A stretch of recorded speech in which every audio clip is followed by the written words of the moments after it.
مساء الخير. برافو برافو. اتمنى تكونوا مستمتعين بالعرض معانا.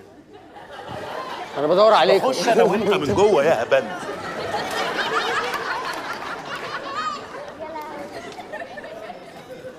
ايه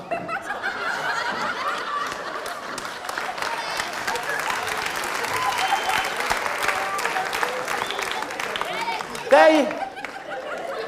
على فكرة ده كان القديم يا ريس.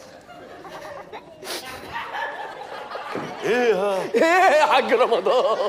ظاهر هذا الموضوع بتاع العصفوره ده طلع بجد. عصفورة ايه؟ قلبين اللوكاندا على أيوة. العصفوره. البغبغان. ماشي يا سيدي. أيوة. قلبين عليه الدنيا. ما انا قلت لك غالي ويسوى كتير. ما صدقتنيش. يا خبر ابيض، يعني فعلا طلع ب 150,000 ريال.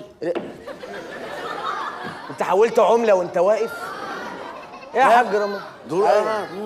دولار. دولار.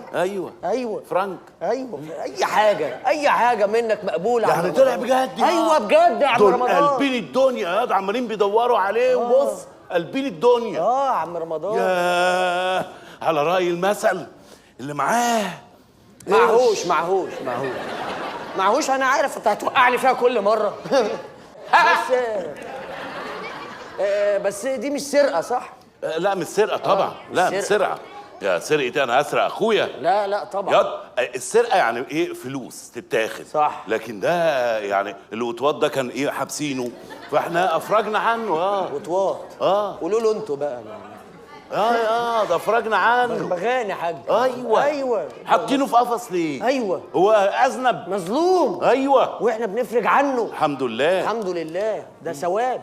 الحمد لله. اهم حاجه يا بتطمن عليه ومكنفه كويس. انا مكنفه يا حاج رمضان. عشان ما يعملش صوت. لا مش لا هيعمل اسمعه صوت. بيهوهو ولا بينونو ولا كلام من ده.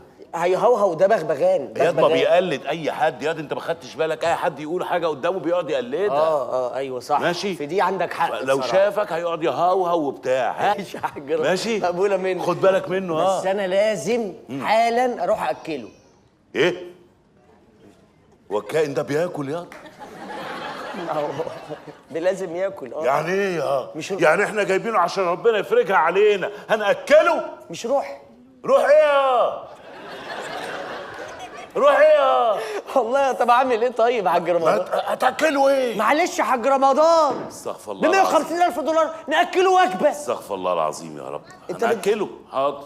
معلش عندي انا. اخصمها مني انا. خد يا سيدي خد. انا فاكر الجرنان ده. فاكره. خد. لا اكله سندوتش طعميه. هاكل بغبغان طعميه فيها سلطه. يعني ايه فيها سلطه؟ هو المشكله انه ساده ولا بسلطه؟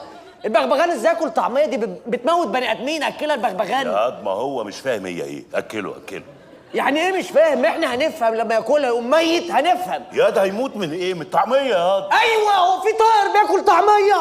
امال بياكل ايه؟ بياكل حبوب. ما انا سمعت الولايه دي بتقول انه بياكل حبوب. ايوه. طيب شوف العطار اللي جنبنا. او هو بيحط الحبوب مثلا في اي كيس بتاع بيقع شويه. لمهم ياد من على الارض ومنخل واقعدوا اعمل كده اهو. طلع الحبوب من فوق الوش لمها قدامه. يعني هو قاعد. وانا هستنى له غلطه بقى. يعني افرض هو مركز ما وقعش حبوب هنعمل ايه يعني؟ هز ايده. يعني ايه يا حاج رمضان؟ عايزني اقعد له بمنخل استنى يقع مني شويه واقوم عاملهم بالمنخل؟ ايه اللي انت بتقوله ده؟ امال انا اكل ياض الطائر ده بالتراب؟ لا نشتري له حبوب.